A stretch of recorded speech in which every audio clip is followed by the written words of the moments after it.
Harry Potter and the Chamber of Secrets, Chapter 8, The Death Day Party. இந்த chapter உங்களுக்கு கம்ப்ளீட்டாக புதுசாக இருக்கும். ஏன்னா இது அவங்க மூவியில் சுத்தமாக ஒமிட் பண்ணியிருப்பாங்க. இப்படி ஒன்று நடந்ததாகவே அவங்க மூவியில் காமிச்சிருக்க மாட்டாங்க. இந்த சாப்டர் ரொம்ப இன்ட்ரெஸ்டிங்காக இருக்கும், ஃபன்னாகவும் இருக்கும். அப்புறம் கதைக்குள்ளே போகிறதுக்கு முன்னாடி நான் இன்னொன்று சொல்லிக்கிறேன். எல்லா ஆத்தர்ஸுமே மோஸ்ட்லி எல்லா ஆத்தர்ஸுமே அவங்களோட புக்கில் கிளைமேட் அங்கே வந்து வெதர் எப்படி சேஞ்ச் ஆகுது, என்னென்ன சீசன் அங்கே நடந்துகிட்ருக்கு, கிளைமேட் அங்கே எப்படி இருக்குன்றதை எழுதியிருப்பாங்க. அதே மாதிரி தான் ஜேகே ராவ்லிங்கும் எழுதியிருப்பாங்க. நான் போன புக் ரீட் பண்ணும் போதே அதெல்லாம் நான் நிறையாவே ரெஃபர் பண்ணியிருப்பேன். டிசம்பர் வந்தோடனே அங்கே கிளைமேட்லாம் எப்படி இருக்குது, சம்மர் வந்தோடனே அங்கே எப்படி இருக்குது, ஃபால் வந்தோடனே அங்கே எப்படி இருக்குது, அதெல்லாம் நான் கம்ப்ளீட்டாக எல்லாமே அதை ரீட் பண்ணியிருப்பேன். ஏன்னா அதெல்லாம் நம்ம சொன்னாதான், அதெல்லாம் நம்ம ரீட் பண்ணாதான் ஃபுல்லாக அங்கே வந்து கிளைமேட் எப்படி இருக்குது, அங்கே என்ன சுச்சுவேஷனில் இருக்குது, அந்த கதைக்குள்ளேயே நம்ம கம்ப்ளீட்டாக போக முடியும். இப்போ நீங்கள் இந்த ஸ்டோரி கேட்டுட்டு இருந்தீங்கனாலும் நீங்கள் வந்து ஃபுல்லாக கம்ப்ளீட்டாக ஹாக்வர்ட்ஸில் இருக்கிற மாதிரி இமேஜின் பண்ணிக்கோங்க. இல்லைனா உங்களுக்கு பிடிச்ச கேரக்டர் இருக்கும்ல, இப்போ உங்களுக்கு ஹாரி ரொம்ப பிடிக்கும்னா உங்களை வந்து நீங்கள் ஹாரியாக நினச்சிக்கோங்க. ரான் பிடிக்கும்னா உங்களை ரானாக நினச்சிக்கோங்க. ஹெர்மாயினி பிடிக்கும்னா உங்களை வந்து நீங்கள் ஹெர்மாயினியாக நினச்சிக்கோங்க. அதே மாதிரி தான் ஃப்ரெட்டு, ஜார்ஜு, நெவில் இவங்களாம் மாதிரி நீங்கள் நினச்சிட்டு இமேஜின் பண்ணிவிட்டு கதை ரீட் பண்ணீங்க, கதை கேட்டிங்கன்னா ஃபுல்லாக உங்களுக்கு அது ரொம்ப வேறு லெவலில் சூப்பராக இருக்கும். சரி வாங்க இப்போ கதைக்குள்ளே போகலாம்.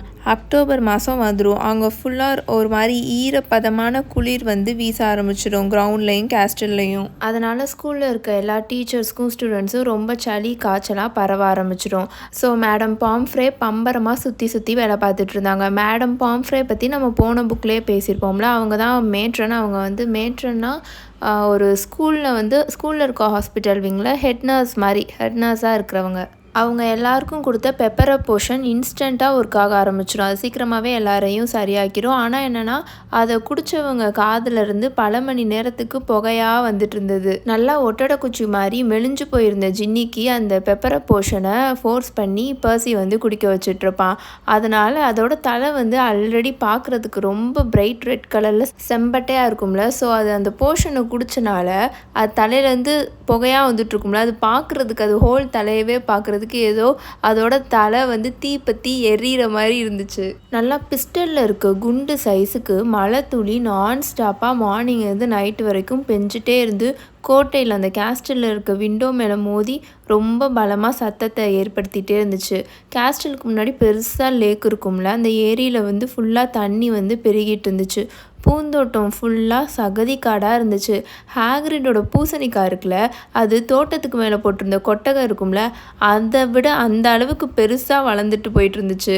பட் ஃபுல்லாக குவிடிச் ட்ரைனிங் எடுத்தே ஆகணுன்ற உட்டோட தனியாத தாகத்துக்கு மட்டும் அந்த வெதர்னால் தணிக்கவே முடியல. ஹாலோவின் டேக்கு ஒரு சில நாளுக்கு முன்னாடி வந்த ஒரு சனிக்கிழமை மத்தியான நேரத்தில் நல்லா சேத்துனால அபிஷேகம் செஞ்ச மாதிரி தொப்பலாக நனைஞ்சு ஹாரி கிரிஃபண்டோர் டவருக்கு திரும்ப வந்துட்டு இருந்தான். அன்னைக்கு ட்ரைனிங் வந்து அவ்வளவா ஹாப்பியாகவே இல்லாமல் போனதுக்கு அன்னைக்கு பெஞ்ச ரொம்ப அந்த அடமலையும் வீசின ரொம்ப அந்த பலமான காற்று மட்டும் இல்லை. ஸ்லிதரின் டீம் குவிடிச் ப்ராக்டிஸை வந்து ஃப்ரெட்டும் ஜார்ஜும் ஸ்பை பண்ணிகிட்டு இருந்தாங்க. அவங்க திரும்ப வந்து என்ன ரிப்போர்ட் பண்ணிகிட்டு இருந்தாங்கன்னா, அவங்களோட அந்த நிம்பஸ் 2001 இருக்குல்ல, அதில் அவங்க பறக்கிறனால அவ்வளோ ஸ்பீடாக பறந்துட்டுருக்காங்க. சுத்தமாக அவங்க எங்கே இருக்காங்கன்னே தெரிய மாட்டேது. அந்த க்ரீன் கலரில் டாட் மட்டும்தான் தெரியுது, அவங்க உருவமே சுத்தமாக எதுவுமே தெரிய மாட்டேது அப்படின்னு வந்து ரிப்போர்ட் பண்ணிகிட்டு இருந்தானுங்க. திரும்ப ஹாரி அந்த ஆளே இல்லாத காரிடாரில் நல்லா தொப்பலாம் நனைஞ்சிட்டு இதெல்லாம் யோசிச்சுட்டே நடந்து வந்துட்டுருப்பானா. அப்போ ஹாரியை மாதிரியே யோசனையில் மூழ்கி போயிருந்த இன்னொருத்தவரை அவன் பார்த்தான். அது வேறு யாரும் இல்லை, கிரிஃபண்டோர் டவரில் இருப்பார்ல கோஸ்ட், நியர்லி ஹெட்லெஸ் நிக்.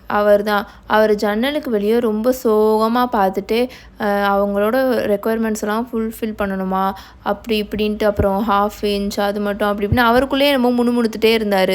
ஹலோ நிக் அப்படின்னு ஹாரி கூப்பிடுவான். ஹலோ அப்படின்னு சொல்லி நிக்கு திரும்பி பார்ப்பாரு.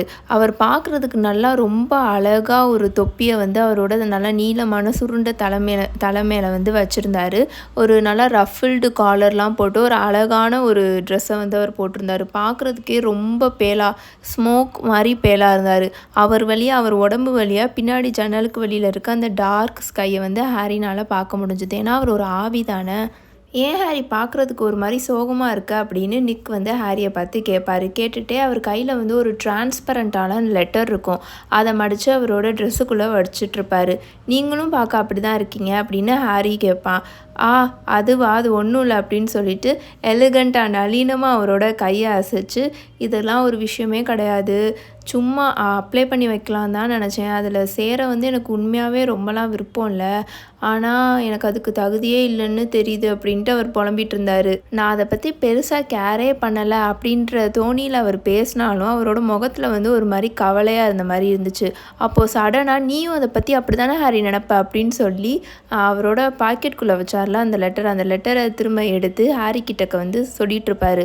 கூர்மையே இல்லாத ஒரு கோடாலியால் கழுத்தில் 40 டைம்ஸ் வெட்டப்பட்ட ஒரு நபர் ஹெட்லெஸ் ஹண்ட் அமைப்பில் சேர்றதுக்கு தகுதி வாய்ந்தவர் தானே அப்படின்னு கேட்பாரு. ஒத்துக்கொள்கிறத தவிர ஹாரிக்கு வேறு வழியே இல்லை. அதனால ஆமாம் அப்படின்னு இதில் என்ன சந்தேகம் அப்படின்னு கேட்பான். என்னோட கழுத்தை மட்டும் ஒழுங்காகவும் சீக்கிரமாகவும் வெட்டியிருந்தாங்கன்னா என்னோட தலை முழுசும் துண்டிக்கப்பட்டிருக்கும். மித்த எல்லாரை விட நான் தான் அதில் ரொம்ப ஹாப்பியாக இருந்திருப்பேன். தேவையில்லாமல் கடுமையான வலியையும் நான் அனுபவிச்சிருக்க மாட்டேன். அதோட தேவையே இல்லாத பரிகாசத்துக்கும் நான் ஆளாகியிருக்க மாட்டேன். ஆனாலும் அப்படின்னு சொல்லிட்டு அந்த லெட்டரை வந்து ஓப்பன் பண்ணி ரொம்ப கோவமாக ஹெட்லெஸ் நிக் வந்து ரீட் பண்ணிகிட்ருப்பாரு. அதில் என்ன இருக்குன்னா, உங்களோட உடல்ல இருந்து உங்களோட தலை முழுசாக துண்டிக்கப்பட்டவங்களை மட்டும்தான் எங்களோட ஹன்ஸ்மேனாக நாங்கள் ஏற்றுப்போம். இல்லைன்னா குதிரையில் இருந்துகிட்டே தலையை பந்தாடுற கேமும் ஹெட் போலோவும், போலோவில் வந்து பால் வச்சு தானே விளையாடுவோம், அதில் வந்து இதில் பாலுக்கு பதிலாக தலையை உருட்டி விளையாடுறது. ஸோ அந்த மாதிரி கேம்ஸ்லலாம், அந்த மாதிரி ஆக்டிவிட்டீஸ்லலாம் எங்கள் சங்கத்தில் இருக்கிற உறுப்பினர்களால் விளையாட முடியாமல் போயிடும். இதை நீங்கள் புரிஞ்சுக்குவீங்கன்னு நினைக்கிறேன். அதனால் நீங்கள் எங்கள் சங்கத்து உறுப்பினராக தகுதி பெறலை அப்படின்றத ரொம்ப வருத்தத்துடன் தெரிவித்துக் கொள்கிறோம். பெஸ்ட் விஷஸ் சர் பேட்ரிக் டெலனி போட்மார் அப்படின்னு அதில் எழுதியிருக்கோம். அதை நிக் வந்து கோவமாக ரீட் பண்ணிவிட்டு திரும்பவும் அடித்து உள்ளுக்குள்ளேயே வைப்பார். ஹாரி, வெறும் 6 அங்குல தசனாரும் தோலும் மட்டும்தான் என்னோடய கழுத்தை என்னோடய தலையோடு ஒட்டி பிடிச்சி வச்சிட்ருக்கு.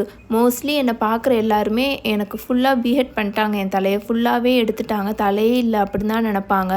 ஆனால் இந்த சார் ப்ராப்பர்லி டீகேபிட்டேட்டட் பாட்மோர், ஆக்சுவலி அவர் பேர் பேட்ரிக் டெலனி பாட்மோர். ஆனால் கோவத்தில் நிக் வந்து அவர் பேர் இப்படி சொல்லிகிட்ருப்பாரு. அவருக்கு இது பத்தாதாமா அப்படின்னு நிக் வந்து கத்திகிட்ருப்பாரு. அப்புறம் நியர்லி ஹெட்லெஸ் நிக் வந்து அவரோட மூச்சை நல்லா ஆழமாக இழுத்து அவரை வந்து ஃபுல்லாக அவரே சமாதானப்படுத்திட்டு கொஞ்சமாக அமைதியான குரலில், ஆமாம் உனக்கு என்ன பிரச்சனை ஹாரி, என்னால் ஏதாவது ஹெல்ப் பண்ண முடியுமா அப்படின்னு கேட்பாரு. முடியாது அப்படின்னு ஹாரி சொல்லுவான். ஸ்லிதரின் டீமுக்கு எதிரான போட்டியில் விளையாடுறதுக்கு எங்களுக்கு நீங்கள் 7 நம்பர்ஸ் 2001 மந்திர தொடப்பத்தை உங்களால் ஏற்பாடு செஞ்சு கொடுக்க முடியாத வேற அப்படின்னு ஹாரி இழுத்துட்ருப்பானா. அப்போது ஹை பிச்சில் மியாவுன்னு அவனோட காலுக்கு கீழே சத்தம் கேட்டுட்ருக்கோம். ஹாரி கீழே குனிஞ்சு பார்ப்பான். பார்த்தா நல்லா ஒரு ஜோடி கண்ணு நல்லா மஞ்சள் நிறத்தில் வந்து நல்லா ஜொலிச்சுட்டு இருந்துச்சு. அது வேறு யாரும் இல்லை, மிஸ்ஸஸ் நாரிஸ் தான். நல்லா பார்க்கறதுக்கு சாம்பல் நிறத்தில் இருந்த அந்த பூனையை வந்து நம்ம கேர்டேக்கர் இருக்கார்ல ஆர்கஸ் ஃபில்ச், முன்னாடியே நம்ம பார்த்துருக்கோம் இந்த பூனையை பற்றி. ஸ்டூடெண்ட்ஸுக்கு எதிரான அவரோட எண்ட்லெஸ்ஸான பேட்டிலில் இந்த பூனையை தான் அவர் ரைட் ஹேண்டாக யூஸ் பண்ணிகிட்டு இருந்தார். ஹாரி, பெட்டர் நீ இங்கேருந்து சீக்கிரமாக இடத்த காலி பண்ணிட்டு போகிறது நல்லதுன்னு நினைக்கிறேன்னு நிக் அவசரமாக சொல்லுவார். ஃபில்ச் இன்னைக்கு சரியான மூட்லேயே இல்லை, நல்ல மனநிலையிலே இல்லை, அவருக்கு காய்ச்சல் வேறு. இதில் சில 3rd இயர் ஸ்டூடெண்ட்ஸ் வேறு தெரியாமல் தவளையோட மூளையை டஞ்சன் 5ல் இருக்க சீனிங் ஃபுல்லாக கொட்டி விட்டுட்டாங்க. அவர் காலையிலேருந்து அதை க்ளீன் பண்ணிகிட்ருக்காரு. உன்னை மட்டும் அவர் இந்த குளத்தில் பார்த்தாரு, நீ நல்லா சேரும் சகதியமாக இந்த ஹோல் காரிடரையே சகதியாக்கிக்கிட்டு இருக்க. அவர் உன்னை மட்டும் இப்படி பார்த்தாருன்னா அவ்வளோதான் அப்படின்னு நிக்கு சொல்லிட்டு இருப்பாரு. சரி நான் கிளம்புறேன் அப்படின்னு ஹாரி வந்து பின்னாடி வந்துட்டுருப்பான். ஆனால் மிஸ்ஸஸ் நாரிஸ் ஹாரியை நல்லா முறைச்சி பார்த்துட்ருக்கோம், ஏதோ இவன் பெரிய தப்பு பண்ண மாதிரி. ஆனால் அவன் அங்கேருந்து கிளம்புறதுக்குள்ளே டைம் முடிஞ்சிச்சு. ஏன்னா அவரோட அந்த கேடுகட்ட பூனை கூட ஒரு இனம் புரியாத தொடர்பு வச்சிருந்த ஃபில்ச் எப்படியோ அங்கே வேகமாக மூச்சுரைக்க ஓடி வந்துட்டார். அங்கே ஒரு டெப்பஸ்ட்ரி இருக்கும், லைக் ஒரு ஸ்க்ரீன் மாதிரி, பெயிண்டிங் ஸ்க்ரீன் மாதிரி. அதுக்கு பின்னாடி இருந்து ஹாரிக்கு ரைட் சைடில் வந்து அவர் வந்து நிற்பார். பயங்கரமாக ஹாரியை எக்ஸ்ட்ரீமாக கோவமாக பார்த்துட்டு இருந்தார். அவர் தலையை சுற்றி ஒரு ஸ்கார்ஃபை வேற கட்டியிருப்பார். அவரோட மூக்கு வந்து வழக்கத்துக்கு மாற நல்லா எக்ஸ்ட்ரீமாக பர்பிள் கலரில் இருந்தது. ஃபில்ச் வந்து எக்ஸ்ட்ரீமாக ஹாரியை பார்த்து கோவமாக பயங்கரமாக கத்த ஆரம்பிச்சிருவார். இந்த இடத்தையே நாசம் பண்ணி வச்சுருக்கு அப்படின்னு கூப்பாடு போட்டுட்ருப்பாரு. எங்கே பார்த்தாலும் சேரும் சகதியமாக இருக்குது, இதுக்கு மேலே என்னால் பொறுமையாக போட முடியாது, ஹாரி பாட்டர் என் பின்னாடி வா அப்படின்னு கூட்டிகிட்டு போய்கிட்டு இருப்பார் அவனை. ஹாரி சத்தே இல்லாமல் நிற்க பார்த்து பாய் சொல்லிட்டு ஃபில்ச் பின்னாடி ஃபாலோ பண்ணிட்டு போயிட்டுருப்பானா. திரும்பவும் வந்த வழியே கீழே போய்கிட்டு இருப்பான். ஏற்கனவே அவன் மேலேறி வரும்போது ஃபுல்லாக அந்த இடமே சேரும் சகதியமாக ஆக்கி வச்சுருப்பானா. திரும்பவும் இப்போ அதே வழியே கீழே போயிட்டு இருந்தனால அந்த சேரும் சகதியும் இன்னும் கொஞ்சம் டபுள் மடங்கு ஆகிட்டு இருந்துச்சு. ஹாரி இதுக்கு முன்னாடி ஒரு தடவை கூட ஃபில்ச்சோட ஆஃபீஸ்க்கு போனதே கிடையாது. அந்த பிளேஸை மோஸ்ட்லி எல்லா ஸ்டூடெண்ட்ஸும் அவாய்ட் பண்ணிட்டு இருந்தாங்க. அந்த ரூம்குள்ளே ஒரு ஜன்னல் கூட இல்லை. பார்க்குறதுக்கு ரொம்ப இருட்டாகவும் அழுக்காகவும் இருந்துச்சு. ஒரே ஒரு லேம்ப்பு மட்டும், விளக்கு மட்டும் அங்கே தொங்கிட்டு இருந்துச்சு. ஃபுல்லாக அந்த ரூம் ஃபுல்லாக ஏதோ வறுத்த மீன் வாசம், அந்த ஸ்மெல் சுற்றிட்டு இருந்துச்சு. அந்த ரூம் ஃபுல்லாக வுட்டன் ஃபைலிங் கேபினட்ஸாக இருந்தது. அது எதுக்குன்னா இவர் எவ்வளோ ஸ்டூடெண்ட்ஸ்க்கு பனிஷ்மெண்ட் கொடுத்துருக்காரு, எதுக்காக அவனுங்க பனிஷ்மெண்ட்டில் மாட்டினானுங்க, அவனுங்களாம் யார் யார் அப்படின்னு சொல்லிட்டு டாக்குமெண்ட் போட்டு வச்சுருந்தாரா. அது அந்த ரூம் ஃபுல்லாக இருந்தது. அதில் ஒரு என்டையர் ட்ராயரவே ஃப்ரெட்டுக்காகவும் ஜார்ஜுக்காகவும் ஃபில்ச் ஒதுக்கி வச்சுருந்தாரு. அந்த ஹோல் ட்ராயர் ஃபுல்லாக ஃப்ரெட்டும் ஜார்ஜும் எவ்வளோ பனிஷ்மெண்ட் வாங்கியிருக்காங்கன்றது பற்றி மட்டும்தான் இருந்தது. அப்புறம் அங்கே இருந்த வாலில் நல்லா பலன்னு பாலிஷ் போட்டு வச்சுருந்த கைவிலங்கு அப்புறம் சங்கிலியெல்லாம் தொங்க விட்டுருந்தாரு. ஸ்டூடெண்ட்ஸோட கணுக்காலை கட்டி தலைகீழாக சீலிங்கில் தொங்க விட்டு பனிஷ்மெண்ட் கொடுக்கறதுக்கு எனக்கு பெர்மிஷன் தாங்கன்ட்டு டம்பிள்டோர் அவர் பல தடவை நச்சரிச்சிருக்காருன்ற விஷயம் எல்லாருக்குமே தெரிஞ்சது தான். ஃபில்ச் அவரோட டெஸ்க் மேலே இருந்த ஒரு குல்லை எடுத்துகிட்டு, அதாவது இறகு பேனா, அதை எடுத்துகிட்டு ஒரு ரோல் ஆஃப் பார்ச்மெண்ட் பேப்பருக்காக அந்த பக்கமும் இந்த பக்கமும் தேடிட்டு இருந்தார். சாணி, டிராகன் மூக்குச்சளி, தவளையோட மூளை, எலியோட குடல், இதுக்கு மேலே என்னால் இதெல்லாம் பொறுத்துக்கவே முடியாது. இந்த ஃபார்ம் எங்கே, இதோ இங்கே இருக்குது அப்படின்னு அவர் தனக்கு தானே பயங்கரமாக கத்தி பேசிட்டு ஒரு பெரிய ரோல் ஆஃப் பார்ச்மெண்ட், பெரிய பேப்பரை எடுத்து அந்த டெஸ்க் மேலே விரிப்பார். நேம் ஹாரி பாட்டர் அப்படின்னு எழுதிக்கிட்டு இருப்பார். க்ரைம், அது கொஞ்சமாக சகதி தானே அப்படின்னு ஹாரி சொல்லுவான். உனக்கு வேணால் அது கொஞ்சமான சகதியாக இருக்கலாம், ஆனால் என்னை பொறுத்த வரைக்கும் அது 1 மணி நேரம் செலவழித்து கழுவ வேண்டிய அதிகப்படியான வேலை அப்படின்னு ஃபில்ச் பயங்கரமாக கத்துவார். க்ரைம், கேஸ்டில் ஃபுல்லாக கேவலமான நாத்தத்தை ஏற்படுத்தினது, பரிந்துரைக்கப்படும் தண்டனை, அதாவது சஜஸ்டட் பனிஷ்மெண்ட் அப்படின்னு போடுவார்.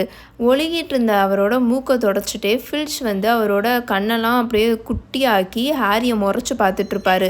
ஹாரி அவனுக்கு என்ன பனிஷ்மெண்ட் கொடுக்க போகிறாரோன்னு பயத்தில் நின்று மூச்சு அடக்கிட்டு பார்த்துட்ருப்பான். ஃபில்ச் ஹாரியோட பனிஷ்மெண்ட் எழுதுறதுக்கு திரும்பவும் கீழே குனிவாரா. அப்போது அந்த ரூமோட சீலிங்கில் டமால்னு பயங்கரமாக ஒரு பெருசாக சத்தம் கேட்கும். அதனால் அங்கே தொங்கிட்டு இருந்துச்சுல விளக்கு, அதெல்லாம் பயங்கரமாக ஆட ஆரம்பிச்சிடும். ஃபில்ச் அவ்வளோதான் எக்ஸ்ட்ரீமான கோவத்துக்கு போயிடுவார். பயங்கரமாக ஒரு கோவப்பட்டு அவரோட கையில் இருக்கும்ல குவில், அந்த இறகு பேனா, அதை தூக்கி வீசி பீஸ் அப்படின்னு கத்துவார். இந்த தடவை நான் உன்னை சும்மா விட போகிறதே இல்லை, நீ என்கிட்ட வசமாக மாட்டின, உன்னை நான் சும்மா விடவே மாட்டேன் அப்படின்னு சொல்லிட்டு ஹாரியை திரும்பி கூட பார்க்காம அவரோட ஆஃபீஸ் ரூம்லேருந்து வேகமாக வெளியில் போவார். அவர் பின்னாடி அவரோட பூனை இருக்குல்ல மிஸ்ஸஸ் நாரிஸ், அதுவும் மின்னல் மாதிரி வேகமாக அவர் ஃபாலோ பண்ணி ஓடிக்கிட்டு இருக்கோம். வழக்கமாகவே எப்போ பார்த்தாலும் சத்தத்தை க்ரியேட் பண்ணிவிட்டு எல்லா பொருளையும் கண்ணா பின்னான்னு தூக்கி எறிஞ்சிட்டு எப்போ பார்த்தாலும் பல்ல காட்டிட்டு காற்றுலேயே அலைஞ்சிட்ருக்கிற ஆவி தான் பீவ்ஸ். அதை பற்றி நம்ம போன புக்லேயே நிறையா பேசியிருப்போம். எப்போவுமே ஏதாவது சேட்டை பண்ணிகிட்டே இருக்கும். ஹாரிக்கு பீவ்ஸ் அவ்வளவாலாம் பிடிக்காது. ஆனால் இந்த தடவை பீவ்ஸ் ரகலை செஞ்ச டைம் ஹாரிக்கு நல்லதாக போயிடுச்சு. ஆனால் இந்த தடவை பீவ்ஸ் ஏதோ ரொம்ப மோசமாக எதையோ நாசம் செஞ்சுருக்கான்னு மட்டும் ஹாரிக்கு நல்லாவே தோணுச்சு. ஃபில்ச் வர வரைக்கும் அந்த ரூம்லேயே வெயிட் பண்ணுறது தான் நல்லது அப்படின்னு ஹாரி டிசைட் பண்ணி அந்த டெஸ்க்குக்கு பக்கத்தில் இருந்த பூச்சிங்கனால அரிச்சு போய் ஒரு சேர் இருந்தது, அதில் போய் டொப்புன்னு உட்காருவான். அந்த டெஸ்க் மேலே ஹாரிக்கு எழுதினார்ல அந்த ஃபார்ம், அந்த பாதி எழுதின ஃபார்மும் இன்னொன்று ஒரே ஒரு என்வலப் மட்டும்தான் இருந்தது. அது பார்க்குறதுக்கு நல்லா பெருசாக கிளாஸியாக பர்பிள் கலரில் இருந்தது அந்த என்வலப். அவர் வரதுக்குள்ளே அந்த என்வலப் என்னன்னு எடுத்து ரீட் பண்ணுவோன்ட்டு ஹாரி வேகமாக அந்த என்வலப்பை எடுத்து ரீட் பண்ணுவான். அதில் என்ன எழுதியிருக்கும்னா, quick spell a correspondence course in beginners magic. அதாவது தமிழில் சொல்லணுன்னா குவிக் ஸ்பெல் துவக்க நிலை மாயாஜாலத்திற்கான அஞ்சல் வழி கல்வி அப்படின்னு அதில் எழுதியிருக்கோம். அது ஹாரிக்கு ரொம்ப ஆவலாக இருந்துச்சு, என்னடா அது அப்படின்னு. ஸோ ஹாரி வேகமாக அந்த என்வலப்பை ஓப்பன் பண்ணி அதுக்குள்ளே இருந்த அந்த பார்ச்மெண்ட்டை ஃபுல்லாக வெளியில் எடுப்பான். அதில் நல்லா சில்வர் கலரில் நல்லா கர்சிவாக ஹேண்ட் ரைட்டிங் ஃப்ரண்ட் பேஜில் இருந்தது. அதில் என்ன எழுதியிருந்துச்சுன்னா, இந்த புது மாடர்ன் மேஜிக் வேர்ல்டில் உங்களால் உங்களை பொருத்த முடியலையா, ரொம்ப சாதாரண மந்திர வசியங்களை கூட உங்களால் செய்ய முடியலையா, உங்களோட மந்திரக்கோளை நீங்கள் இயக்குற விதத்தை உங்களாலே சகிச்சு கொள்ள முடியலையா, இதோ அதுக்கான தீர்வு. தோல்விக்கான சாத்தியமே இல்லாத உடனடி பலன் தருகிற நீங்கள் மிக எளிதாக கற்றுக்கொள்ளக்கூடிய பயிற்சி திட்டம்தான் குவிக் ஸ்பெல். எங்களுடைய இந்த பயிற்சி திட்டத்தின் மூலம் நூற்றுக்கணக்கான மந்திரவாதிகளும் சூனியக்காரிகளும் பயனடைந்துள்ளனர். டாப் ஷாமை சேர்ந்த மேடம் சி நெட்டில்ஸ் இதை பற்றி என்ன எழுதுகிறாங்கன்னா, எனக்கு எந்த மேஜிக்கல் ஸ்பெல்லுமே என்னோடய தலையிலே நிற்காது, ஞாபகமே இருக்காது. நான் எந்த போர்ஷன் செஞ்சாலும் அது ரொம்ப மோசமாயிடும். என்னோடய ஃபேமிலி எல்லோரும் சேர்ந்து அதை ஒரு பெரிய ஜோக்காகவே மாற்றிடுவாங்க. ஆனால் குவிக் ஸ்பெல் கோர்ஸ்க்கு அப்புறம் எந்த பார்ட்டிஸ்க்கு போனாலும் நான் தான் அங்கே சென்டர் ஆஃப் அட்டென்ஷனாக இருக்கேன். என்னோடய ஃப்ரெண்ட்ஸ்லாம் என்னோடய சின்டிலேஷன் சொல்யூஷன் ரெசிபிக்காக என்னை போட்டு தொலைச்சி எடுத்துகிட்ருக்காங்க அப்படின்ட்டு அதில் எழுதியிருக்கோம். டிட்ஸ்பரியை சேர்ந்த வார்லாக் டிஜே ப்ராட் என்ன சொல்கிறாருன்னா, என்னோட ஒய்ஃப் எப்பயுமே என்னோட மோசமான சாம்ஸை பார்த்து கிண்டல் அடித்து சிரிச்சிட்டே இருப்பா. ஆனால் குவிக் ஸ்பெல் கோர்ஸில் சேர்ந்து ஒரு மாதத்துலேயே என்னோட ஒய்ஃபை நான் எருதாக மாற்றிட்டேன். தேங்க்யூ குவிக் ஸ்பெல் அப்படின்னு அதில் எழுதியிருக்கோம். ஹாரி ரொம்ப ஃபேசினேட் ஆகி அந்த என்வலப்குள்ளே இருந்த மித்த பேப்பர்ஸ் எல்லாம் எடுத்து பார்த்து ரீட் பண்ணிகிட்ருப்பான். எதுக்காக ஃபில்ச் குவிக் ஸ்பெல் கோர்ஸ் எல்லாம் எடுத்துகிட்ருக்காரு?